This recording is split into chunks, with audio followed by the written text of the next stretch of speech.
Con Yacu Pérez, Fernando Villavicencio y Javier Herbas, suman 7 los aspirantes que han oficializado ante el CNE su candidatura presidencial. El exasambleísta Peter Calo de Pachacutic es llamado a juicio acusado de violación. La fiscalía presentó 32 elementos en su contra. Enfermedades en la piel y falta de agua afectan a los damnificados por las inundaciones en Esmeralda. El juez de Yaguachi, que devolvió a Jorge Glass sus derechos políticos, tiene 14 procesos disciplinarios en la judicatura. Además, el gobierno investigaba su patrimonio desde el año anterior. Alerta en Sudamérica por el aumento de virus respiratorios en niños de hasta 2 años. En Ecuador, las autoridades piden vacunarlos. Buenas noches, amigos. Bienvenidos a Televistazo este lunes 12 de junio de 2023. Empezamos con las noticias del periodo preelectoral.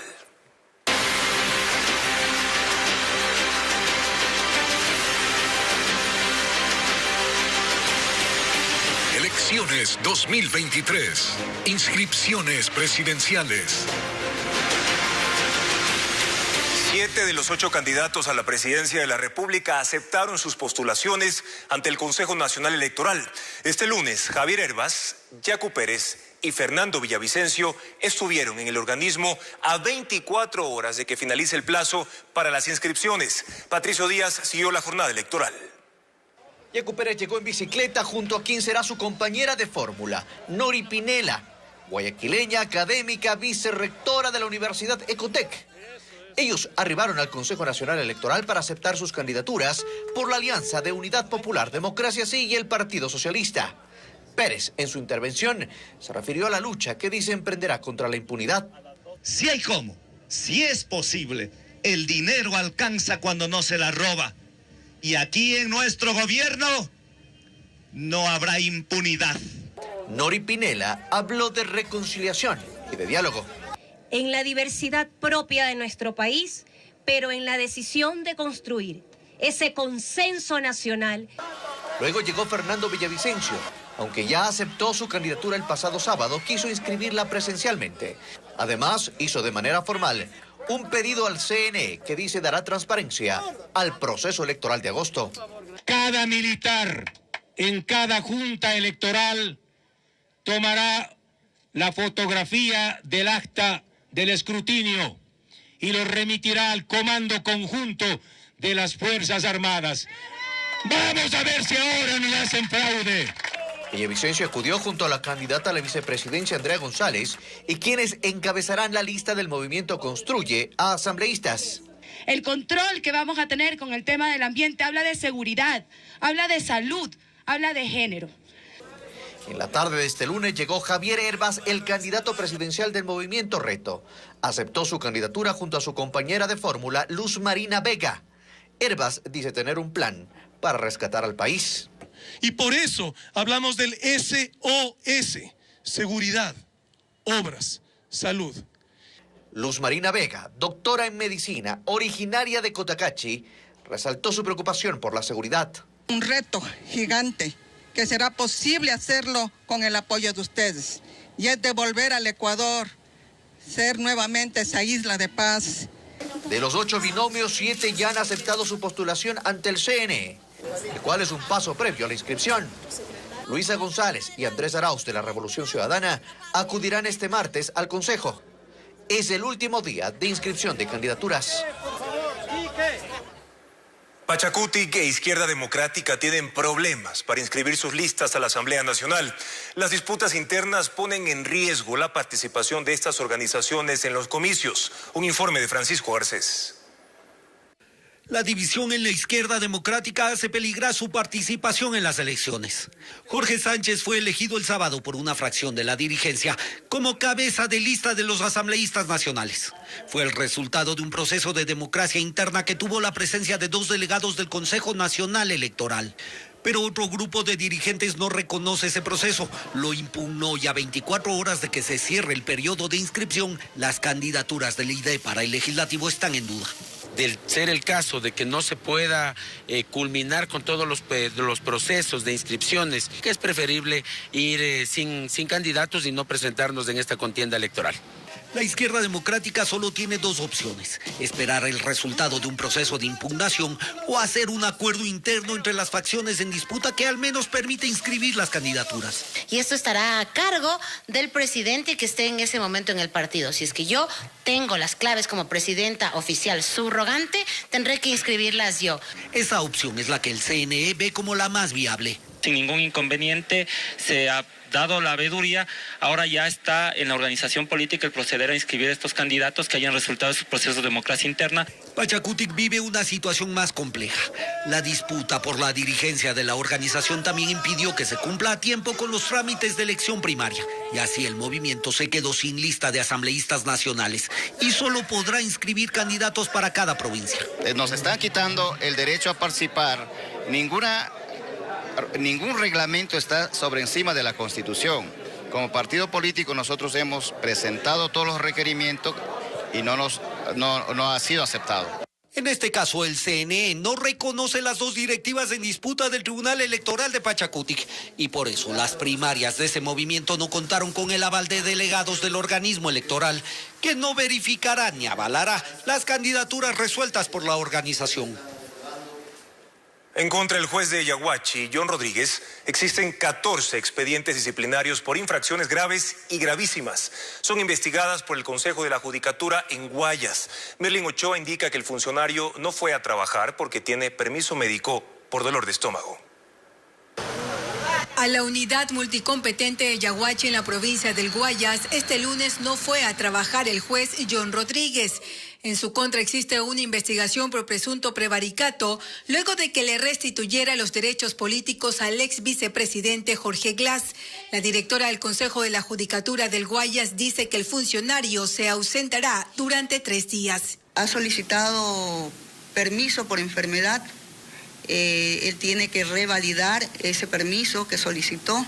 Dolor de espalda, estómago, varias cosas ha puesto. Y pese a que en contra del magistrado existe una orden de detención para fines investigativos, este aún sigue ejerciendo sus funciones. El abogado del juez indica que su defendido sí desea declarar, pero no se va a entregar a la policía. Y la fiscalía lo que tiene que hacer es señalar 10 horas para que el abogado Rodríguez se acerque a rendir su versión, con todas las garantías del caso. Esta no es la primera vez que Rodríguez es cuestionado. El 28 de diciembre, el entonces secretario de Seguridad del Estado, Diego Ordóñez, solicitó al Servicio de Rentas Internas y a la Unidad de Análisis Financiero y Económico que investigue su patrimonio por polémicos fallos. Mientras que el 30 de mayo de 2023, Rodríguez ordenó que se reintegre a sus funciones a John Gamboa, quien era delegado provincial del Guayas y fue removido 3 meses antes cuando el vicepresidente del CNE lo acusó como responsable de un centro de cómputo clandestino. En contra del funcionario, aquí en el Consejo de la Judicatura del Guayas existen 14 expedientes disciplinarios. Estas infracciones van desde leves hasta gravísimas. El paradero del juez Rodríguez es incierto. El ex asambleísta de Pachakutik, Peter Calo, fue llamado a juicio como presunto autor de violación. La audiencia fue hoy en la Corte Nacional de Justicia. Paul Romero actualiza este caso. Este lunes, la jueza de la Corte Nacional de Justicia, Daniela Camacho, llamó a juicio al ex asambleísta de Pachakutik, Peter Calo, acusado como presunto autor del delito de violación. La jueza acogió el pedido del fiscal subrogante Wilson Toainga, quien presentó 32 elementos de convicción en contra del ex parlamentario de la provincia de Cotopaxi. La audiencia fue reservada. Calo fue detenido en flagrancia el pasado 26 de abril en un hostal del centro de Quito antes de la disolución de la Asamblea Nacional. Según la denuncia de la presunta víctima, una mujer de 19 años, Calo le habría citado en este lugar para ofrecerle trabajo. La detención en flagrancia ocurrió tras una llamada al EQ 911. El ex legislador fue procesado de inmediato. En primera instancia, la jueza Camacho le otorgó medidas sustitutivas y dispuso la colocación de un grillete. Días después, Calo intentó escapar de la justicia. Se retiró el dispositivo electrónico que apareció en un basurero en el sur de Quito.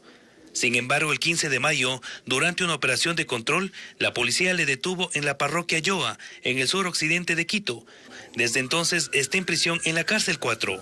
En el Código Orgánico Integral Penal, el delito de violación está tipificado con una pena privativa de libertad entre 19 y 22 años de cárcel. En caso de existir agravantes, la pena puede incrementarse hasta 7 años.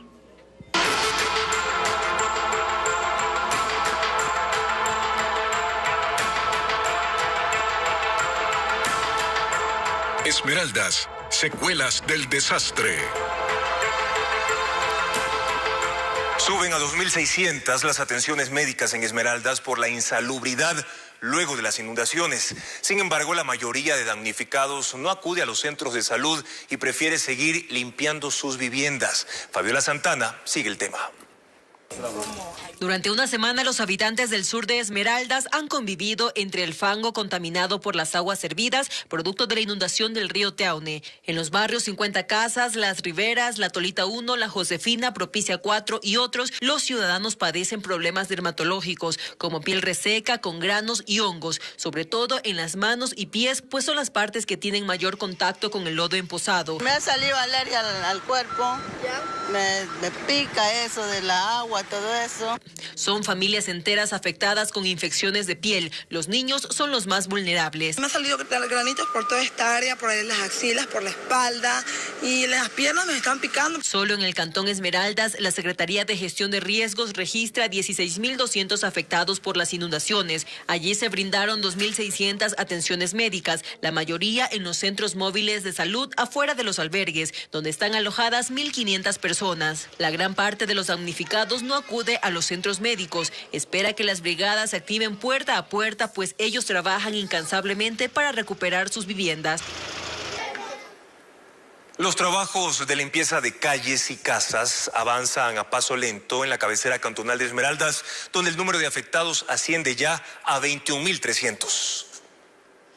En Esmeraldas se incrementa a 21.300 el número de afectados por el desbordamiento de 7 ríos. 5.400 viviendas están en el área de inundaciones y sufrieron daños, y 61 fueron destruidas totalmente por la corriente. En los barrios del sur de Esmeraldas, los trabajos de remoción de lodo y escombros siguen en 2 frentes. La maquinaria trabaja en las calles y las familias por su cuenta en los domicilios. Sin embargo, estas labores avanzan a paso lento. Una semana y se puede terminar. Sobre todo en las viviendas donde hay madres solteras como Tatiana que no tienen ayuda adicional. Las familias tienen problemas de alimentación. La mayoría señala haber recibido los kits del gobierno, pero buscan cómo prepararlos, pues siguen sin cocinas y cada vez llegan menos los productos preparados. Tainante pasó uno solo he visto, no he visto más.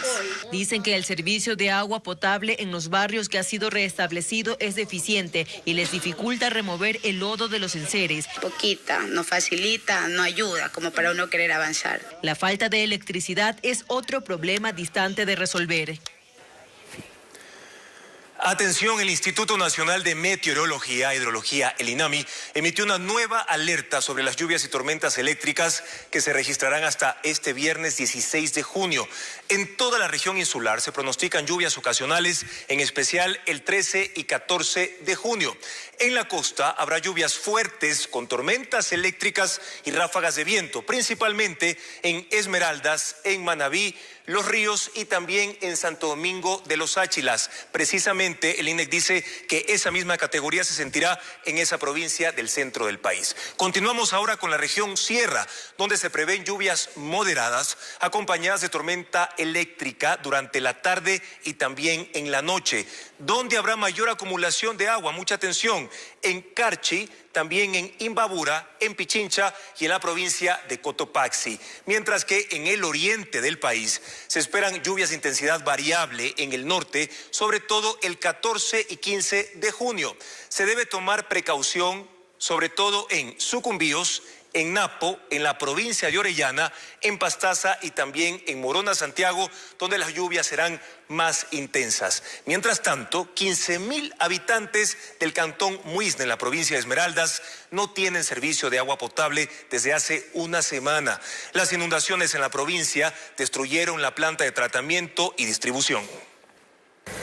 Este domingo se cumplió una semana desde que el desbordamiento del río Matambal, que creció 10 metros, destruyera la planta de captación y distribución de agua ubicada en el recinto del mismo nombre. Desde entonces, 15.000 habitantes de la isla de Muisne, en el sur de Esmeraldas, se quedaron sin el servicio de agua. El municipio distribuye el líquido en tanqueros, pero requiere apoyo para reparar la planta. En la isla como tal tenemos aproximadamente 15.000 habitantes, entonces esto se ve afectado, pero hemos tratado de llevar el agua con tanqueros, con la que la gente no esté desabastecida hasta que se retome el normal funcionamiento de la planta. Las vías anegadas también son otro problema en Muisne. Desde la declaratoria de emergencia, el Ministerio de Transporte y Obras Públicas repara la estatal E15. En el sector El Aguacate colocaron una alcantarilla y el paso está parcialmente habilitado mientras concluyen la intervención. En otros 2 tramos se colocarán 2 puentes provisionales. El municipio informa que en la vía que conecta la cabecera cantonal con la parroquia San Gregorio hay 10 socavones que afecta a 5.000 habitantes. Otro tramo afectado está en el bunche de la parroquia Cabo San Francisco. Un puente colapsó y dejó incomunicados a los recintos Galera, Esteros y Quingue, lo que dificulta la entrega de ayuda a los damnificados. Italia ha declarado luto nacional por la muerte de Silvio Berlusconi. Andrea Báez con más detalles de la vida del político y empresario italiano. Andrea. Juan Carlos, el ex primer ministro, fundador de la más importante coalición de derecha, inversionista, magnate deportivo y de los medios de comunicación, murió a los 86 años de edad en un hospital de Milán donde le diagnosticaron leucemia. Tenemos un reporte de la Alianza Informativa Latinoamericana. El ex primer ministro italiano Silvio Berlusconi murió este lunes a los 86 años. Sufría desde hace tiempo una leucemia y estaba ingresado desde hace 4 días en el hospital San Raffaele de Milán. Hace tan solo 3 semanas había recibido el alta tras 45 días ingresado debido a una pulmonía que se le complicó a causa de la leucemia crónica. El miércoles se celebrará un funeral de Estado en el emblemático Duomo de Milán. Berlusconi fue hasta 3 veces primer ministro y también ocupó otros puestos en el gobierno, como ministro de Relaciones Exteriores. Actualmente era senador y su partido Forza Italia, fundado por él mismo, forma parte de la coalición de derechas que gobierna el país. Su faceta de empresario le llevó a construir el imperio televisivo Mediaset y a adentrarse en el mundo del fútbol. Presidió el Milan, con el que conquistó hasta 5 Champions League y 8 campeonatos italianos. Berlusconi también ha estado rodeado de polémicas durante toda su etapa política, desde escándalos en su vida privada hasta numerosos procesos judiciales. Las condolencias por la muerte de Berlusconi han llegado desde todo el mundo. Se apagó la vida de Silvio Berlusconi y también una era en la política italiana. El expresidente de Estados Unidos, Donald Trump, está ya en Miami para su comparecencia de mañana ante una corte federal por la imputación de 37 cargos asociados a la posesión de centenares de documentos clasificados, secretos y ultrasecretos con los que se quedó después de dejar la Casa Blanca. La policía ha acordonado la zona del juzgado para garantizar la seguridad en el traslado de Trump y ante una protesta convocada por el exmandatario. Según la fiscalía que lo acusa, Trump puso en peligro la seguridad nacional y los cargos conllevan la posibilidad de una sentencia que incluye prisión. Más adelante en Televistazo, aumentan los virus respiratorios en infantes. ¿Qué recomendaciones da la Organización Panamericana de la Salud para poder frenarlos? Ya le contamos. La Organización Panamericana de la Salud alerta que en América del Sur hay un incremento de virus respiratorios en menores de 2 años. En Ecuador las autoridades lo confirman y hacen un llamado para que sean vacunados y se mantenga el constante lavado de manos. Bessie Granja con el reporte. El incremento de pacientes pediátricos con influenza y virus respiratorio sincitial en América del Sur mantienen en alerta a las autoridades de la Organización Panamericana de la Salud. En Ecuador existe una alta prevalencia de ambas enfermedades. Indira Castillo es la jefa de consulta externa del Hospital Roberto Gilbert en Guayaquil. Allí más de 60 niños permanecen hospitalizados por complicaciones del virus respiratorio sincitial. En los menores de 2 años este virus causa infecciones graves que les dificulta respiración, se complican y necesitan incluso asistencia ventilatoria. Este virus puede agravarse causando neumonía o bronquiolitis, que es la inflamación de las pequeñas vías respiratorias que ingresan a los pulmones. Los signos de alerta son fiebre, tos intensa y dificultad al respirar. En Ecuador, las autoridades se alistan para emprender en septiembre próximo una campaña nacional de vacunación contra el virus de la influenza. Son alrededor de 3 millones de personas que son los beneficiarios de esta vacuna. Según la Organización Panamericana de la Salud, el aumento de los virus respiratorios llegaron a niveles prepandémicos. Esto debido al desarrollo de actividades sin restricciones. Por eso hay cuidados que se deben tomar en cuenta. Pero necesitamos tener algo de criterio, ¿verdad? Llevar a un niño pequeño, menor de 2, de 5 años, a un lugar cerrado, donde hay muchas personas. Eso lo va a exponer más a que pesque un virus y a que por su edad, ¿verdad?, se complique. Asimismo, asegurar el lavado de manos y el uso de mascarilla si existe algún síntoma respiratorio para evitar más contagios. La Agencia Nacional de Regulación, Control y Vigilancia Sanitaria decidió que la compañía Ginsberg Ecuador no podrá producir, distribuir ni comercializar ninguna medicina de su catálogo farmacéutico. Esta resolución se tomó debido a que la empresa no cumplió con el control de calidad que implica condiciones óptimas de almacenamiento, temperatura y humedad. En total son 493 medicamentos. La compañía Ginsberg tiene 7 días para cumplir con los estándares de calidad. El detonante es no cumplir con la normativa, con las buenas prácticas de manufactura, ¿no? Este certificado tiene un riguroso control de algunos parámetros y de algunas áreas, las cuales incumplían y por ende se suspenden. A pesar de tener su certificado de buenas prácticas de manufactura vigente, sus registros sanitarios se encuentran suspendidos, por ende no pueden ser comercializados. 60 cajas de kits escolares del Ministerio de Educación fueron recuperadas en una recicladora en Manta, provincia de Manabí. Al descubrir la mercadería, algunos padres llegaron al sitio para comprar ejemplares, ya que no todas las instituciones cuentan con los libros. Libros de lengua y literatura, matemática y estudios sociales, para bachillerato, básica superior, pero también para otros cursos. Eran textos oficiales del Ministerio de Educación de este periodo lectivo, que estaban siendo comercializados en una recicladora del barrio 15 de septiembre en Manta, provincia de Manabí. $10 por cada libro en una librería que nos mandaron a comprar. ¿Y aquí a cuánto?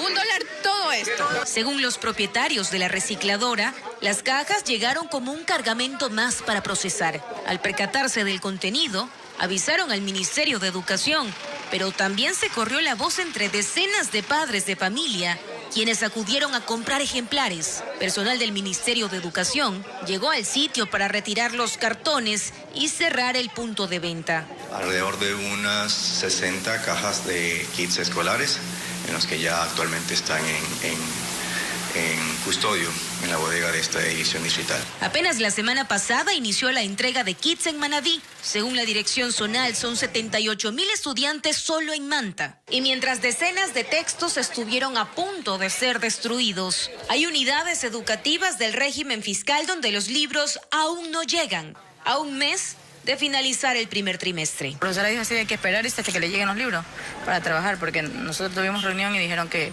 no saben cuándo le lleguen los libros. El Distrito de Educación investiga el caso y solicitó ayuda para dar con el paradero de quienes llevaron estos libros a la recicladora. Comerciantes y agricultores afectados por el invierno podrán acceder ahora a créditos para reactivar sus negocios. Diego Cuenca explica en qué consiste el financiamiento de emergencia que habilitó el Estado. El Banco Público Ban Ecuador abrió la línea de crédito SOS para reactivar negocios que fueron afectados por el invierno. Solo pueden aplicar los comerciantes ubicados en localidades declaradas en emergencia por el temporal. Que el cliente los puede usar como capital de trabajo, más no para cubrir necesidades básicas. Ejemplo, alimentación, vivienda, remodelación. todo eso, sino más bien para que se reactive en la producción que el cliente tenía. Los afectados podrán acceder a créditos de entre 500 y 20 mil dólares. Los pueden pagar en un plazo de hasta 10 años, con una tasa de interés de 8,9% anual. Así, Banecuador ha desembolsado más de 1,8 millones de dólares, que beneficiaron a 252 comerciantes y agricultores. Estos últimos buscan recuperar sus cultivos en 4 provincias. El interesado debe presentar cédula, certificado de votación, una planilla de servicios básicos y declaraciones de impuestos. Además, durante ese mes, activaron créditos para 9 cantones, entre ellos Esmeraldas y otras localidades aledañas que sufrieron inundaciones. Petroecuador reinició el bombeo de combustible que se suspendió por la rotura de la tubería en la provincia de Esmeraldas. Además, se restableció el servicio de agua potable en los cantones afectados por el derrame, como informa Paul Romero. Petroecuador, después de 2 días de suspensión del bombeo en el poliducto Esmeraldas-Quito, reinició el abastecimiento de combustible. El trabajo de reparación de la tubería en el sector El Roto vía Viche Esmeraldas concluyó la madrugada de este domingo y la estatal ya bombea a las terminales de Santo Domingo y El Beaterio. La tarde del viernes se rompió la tubería del poliducto en este sector del cantón Quinindé, afectado por el desbordamiento del río Viche. El daño provocó el derrame de combustible que contaminó el agua y causó daños ambientales. La empresa pública de agua de Esmeraldas suspendió el servicio de agua potable en los cantones Esmeraldas, Río Verde y Atacames en prevención del derrame del combustible en los ríos Viche y Esmeraldas. Petroecuador no informó cuántos galones se derramaron. Sin embargo, priorizó el trabajo de limpieza de la planta de agua potable San Mateo y el análisis en laboratorio del estado del agua. Mientras tanto, se abasteció con agua potable a los pobladores de los recintos del Roto, Palma Real, Viche, Tachina, que son los más afectados. El servicio total se restableció este lunes, según la empresa de agua potable de Esmeraldas. Además, se recuperó el combustible derramado en los ríos Viche y Esmeraldas. La OTAN comienza en Alemania el mayor ejercicio aéreo de su historia. ¿Cuál es su objetivo? Se lo diremos al volver de la pausa.